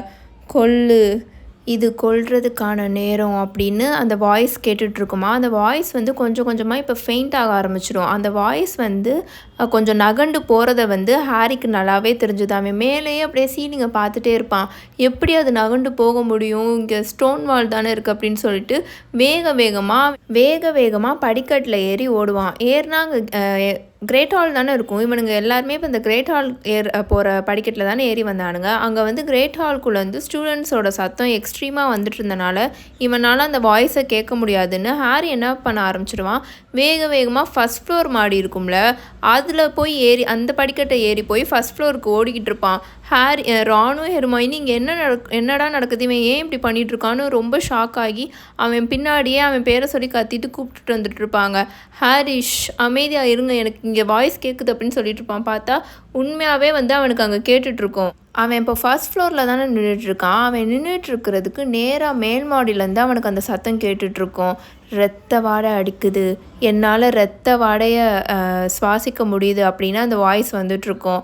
அவனுக்கு வயிற்ற புரட்டிட்டு வந்துட்டு இருந்துச்சு ஹாரிக்கு. அது யாரையோ கொல்ல போகுது அப்படின்னு கத்துவான். ரானும் ஹெர்மானியும் ரொம்ப ஷாக் ஆகி ஹாரியை பார்த்துட்ருப்பாங்க. அவங்க 2 பேரையும் அவன் சுத்தமாக கண்டுக்காமல் வேகமாக ஒரே ஸ்டெப்பில் 3 படிக்கட்டாக தாண்டி செகண்ட் ஃப்ளோருக்கு அவன் ஓடுவான். அவனை ஃபாலோ பண்ணி ரானும் ஹெர்மாயினியும் மூச்சரைக்க ஓடி வந்துட்டுருப்பாங்க. ஹாரி எக்ஸ்ட்ரீமாக ஸ்பீடாக ஓடிட்டுருப்பான் செகண்ட் ஃப்ளோரில். கடைசி பேசேஜ் வே வந்துடும். அங்கே போய் தான் அவன் நிற்பான். ரான் வந்து வேர்வை தொடச்சிக்கிட்டு ஹாரி என்னது இதெல்லாம் எனக்கு எதுவுமே கேட்கல அப்படின்னு ரான் சொல்லுவானா. அப்போது ஹெர்மாயினி ரொம்ப ஷாக் ஆகி அங்கே பாருங்க அப்படின்னு ஒரு செவத்தை கை நீட்டி காமிச்சு கத்தும். இவங்க 3 பேருமே அந்த செவத்து பக்கத்தில் போவாங்க. ஏன்னா அந்த செவத்தில் வந்து ஷைனிங்காக ஏதோ எழுதியிருக்குமா, ரொம்ப பெருசாக எழுதியிருப்பாங்க. அந்த எழுதியிருப்பாங்களா, அங்கே விளக்கு பொருத்தி வச்சுருப்பாங்களா, அதோட வெளிச்சத்தில் அந்த வேர்ட்ஸ்லாம் நல்லா மின்னிகிட்ருக்கும். அதில் என்ன எழுதியிருப்பாங்கன்னா, the chamber of secrets has been opened, enemies of the heir beware. என்னன்னா, ரகசியங்கள் அடங்கிய பாதாள அறை திறக்கப்பட்டு விட்டது, வாரிசுகளின் எதிரிகள் ஜாக்கிரதை அப்படின்னு எழுதியிருக்கும். அது என்னது, ஏதோ கீழே ஏதோ தொங்கிட்டு இருக்கு பாருங்க, அது என்னது அப்படின்னு ரான் ஒரு மாதிரி நர்வஸாக கேட்பான். அவங்க 3 பேருமே அந்த தொங்கிட்டு இருந்துச்சுல அது பக்கத்தில் நெருங்கி போய் நிற்பாங்க. ஹாரி கிட்டத்தட்ட அப்போ வலிக்கே கீழே விழுக போயிடுவான். ஹெர்மாயினியும் ரானும் அவனை பிடிப்பாங்க. என்னன்னு பார்த்தா அங்கே ஃப்ளோர் முழுக்க நிறைய தண்ணியாக தேங்கி கிடக்கும். ரானும் ஹெர்மாயினியும் அவனை பிடிச்சிட்டே அவங்க 3 பேரும் அந்த தலைகளாக தொங்கிட்டு இருந்துச்சுல அது பக்கத்தில் போய் நிற்பாங்க. அதை பார்த்தோன்னே கண்டுபிடிச்சிடுவாங்க அது என்னன்னு. அது வேறு எதுவும் இல்லை, நம்ம கேர்டேக்கர் ஃபில்ச் இருக்கார்ல, அவரோட பூனை இருக்குல்ல மிஸ்ஸஸ் நாரிஸ், அது அங்கேருந்து அந்த டார்ச் மாதிரி வச்சுருப்பாங்களே விளக்கு பொருத்தி, அதில் வந்து அதோட வால் வந்து அப்படியே தொங்கிட்டுருக்கும் தலைகீழாக. அது பார்க்குறதுக்கு ரொம்ப ஸ்டிஃபாக, ரொம்ப அப்படியே அசையாமல், கண்ணை ஆனால் நல்லா திறந்துட்டு அப்படியே தொங்கிட்டுருக்கும். ஒரு ஃபியூ செகண்ட்ஸ்க்கு 3 பேரும் அப்படியே ஷாக் ஆகி அதை பார்த்துட்டே நின்றுட்டுருப்பாங்க. நம்ம ஃபஸ்ட்டு இங்கேருந்து கிளம்பலாம் அப்படின்னு அதுக்கப்புறம் தான் ரான் சொல்லுவான். நம்ம அதுக்கு ஹெல்ப் பண்ணலாமா அப்படின்னு ஹாரி தயங்கி கேட்பான். என்னை நம்பு ஹாரி, நாம் இங்கே இருக்கோன்றதை யாராவது பார்த்தாங்கன்னா நமக்கு அது நல்லதே இல்லை அப்படின்னு ரான் சொல்லுவான். ஆனால் அங்கே அதுக்குள்ளே டைம் போயிடும். என்னென்னா தூரத்துலேருந்து ரொம்ப ஏதோ இடிக்கிற மாதிரி எக்ஸ்ட்ரீமாக சத்தம் கேட்டுட்ருக்குமா. அவங்களுக்கு அப்போ தெரிஞ்சிடும் அங்கே கீழே நடந்துட்டு இருந்த ஃபீஸ்ட்டு வந்து முடிஞ்சிருச்சு, அதுதான் சத்தம் கேட்குதுன்னு அவங்களுக்கு தெரிஞ்சிடும். பார்த்தா 2 பக்கம் அவங்க அந்த காரிடாரில் தானே நின்றுட்டுருப்பாங்க. 2 பக்கம் ஸ்டெப்ஸில் இருந்தும் நூற்றுக்கணக்கான ஸ்டூடெண்ட்ஸ் மேலே ஏறி வர சத்தம் கேட்கும். பார்த்தா அடுத்த ஒரு ஃபியூ மினிட்ஸ்லேயே அந்த பேசேஜில் 2 பக்கம் இருந்தும் ஸ்டூடெண்ட்ஸ் எல்லோரும் மேலே ஏறி வந்து அங்கே நின்றுட்டுருப்பாங்க. அவங்க எல்லோரும் நல்லா கத்திட்டு நல்லா சிரித்து பேசிகிட்டே வந்துட்டுருப்பாங்களா. ஆனால் அவங்க எல்லாருமே அங்கே அந்த பூனை தலைகளாக தொங்கிட்டு இருந்ததை பார்த்தோன்னே அப்படியே சைலண்ட் ஆயிடுவாங்க. அங்கே வந்து அந்த சென்டர் ஆஃப் த பேசேஜ் வேல ஹெர்மாயினியும் ரானும் ஹாரியும் நடுவில் நின்றுட்டுருப்பாங்க. அவங்க எல்லாரும் அங்கே என்ன நடக்குதுன்னு பார்க்குறதுக்கு முண்டி அடிச்சுக்கிட்டு அந்த பக்கமும் இந்த பக்கமும் தள்ளிக்கிட்டு இருப்பாங்களா. அப்போது வந்து ஒரு சத்தம் கேட்கும் பின்னாடி இருந்து, வாரிசுகளின் எதிரிகள் ஜாக்கிரதை, அடுத்து நீங்கள் தான் மட் பிளட்ஸ் அப்படின்னு சொல்லிட்டே மால்ஃபாய் கூட்டத்தில் இருந்த எல்லாத்தையும் தள்ளி விட்டுட்டு முன்னாடி வந்து நின்று மிஸ்ஸஸ் நாரிஸை பார்த்து நல்லா சிரிப்பான். அவனுக்கு இப்போதான் அவனோட கண்களில் வந்து உயிரே வந்த மாதிரி இருக்கும். அவனோட ஸ்கின் வந்து எப்போவுமே ரொம்ப அவனோட முகமே வெளுத்து போய் பேலாதானே இருக்கும். ஆனால் இப்போ தான் அவனோட ஃபேஸ் பார்க்குறதுக்கு நல்லா ரத்தம் ஓடுற மாதிரியே இருக்கும். இதோட chapter 8 the death day party முடிஞ்சிருச்சு. இந்த ஹோல் சாப்டர்லேயே வந்து எனக்கு ரொம்ப பிடிச்ச சீன் என்னென்னா, நம்ம தலையில்லாத நிக் இருக்கார்ல, அவங்கள மாதிரி இருக்கிற நிறையா பேய்கள்லாம் வந்து அவங்க எப்படி அவங்களோட இறந்த நாளெல்லாம் கொண்டாடிட்டுருக்காங்க. அதெல்லாம் வந்து எனக்கு ரொம்ப புதுசாக இருந்துச்சு. ஏன்னா இதெல்லாம் அவங்க சுத்தமாக மூவியில் ஒமிட் பண்ணியிருப்பாங்க. ஸோ இது எனக்கு ஃபஸ்ட் டைம் அதை ரீட் பண்ணும்போது ரொம்பவே என்னடா இது அந்த மாதிரி இருந்தது. உங்களுக்கும் இந்த சாப்டரில் எந்தெந்த சீன்ஸ்லாம் ரொம்ப பிடிச்சிருந்துச்சுன்னு மறக்காமல் கீழே கமெண்ட் பண்ணுங்கள். நம்ம வீடியோஸ்க்கு மறக்காமல் லைக் போடுங்க. அப்புறம் உங்கள் ஃப்ரெண்ட்ஸ் அண்ட் ஃபேமிலிக்கு ஷேர் பண்ணுங்கள். உங்கள் எல்லாரையும் நான் நெக்ஸ்ட் வீடியோவில் வந்து மீட் பண்ணுறேன். Until then, bye bye. Tales by Minnie.